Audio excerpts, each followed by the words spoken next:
Hey guys, welcome back to the channel. Today we are going to be showing you how to install our gusset kit on a 1999 to 2014 Honda trx400ex and X models.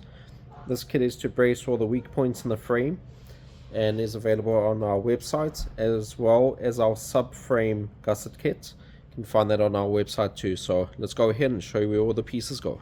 So the first piece we're going to show you is piece A, and piece A goes on the bottom of the frame just like that, and there's one on each side. This is piece B, and piece B orientation is one way, so if it doesn't fit the one way, flip it around and it'll fit the other way. And piece B goes in the frame just like that, and again you have one on either side.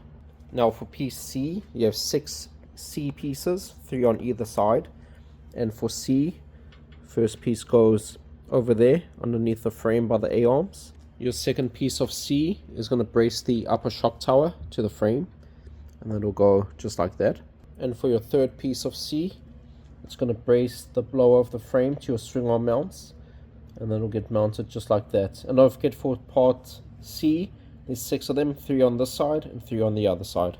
Now for piece D, there's 4 D pieces, and that goes on the front of the frame like that, and on the upper part of the frame just like that.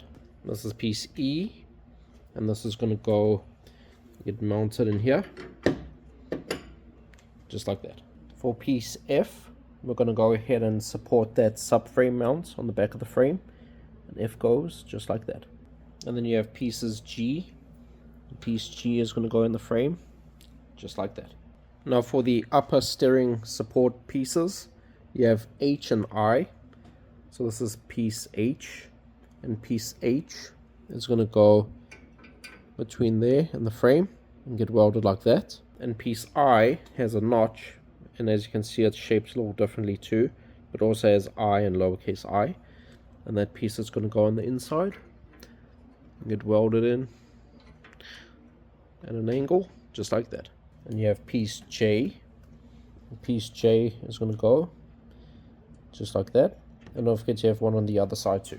And this is piece K, and piece K is going to get welded in the frame just like that. So you want the shorter side on this side and the longer side on here, and there's 2 of them, one in this corner and one in this corner over here. And there you have it, a quick install video of our gusset kit on the trx400ex and X models. Don't forget to carry other gusset sets on our website for other machines, the trx450R, LT80, the Banshee, 300ex, and we have more gusset sets in the works and more to come. Please comment down below what other gusset kits you guys want to see in the future. Thank you once again for watching. Stay tuned. Don't forget to hit that subscribe button and the notification bell. We'll see you guys in the next one.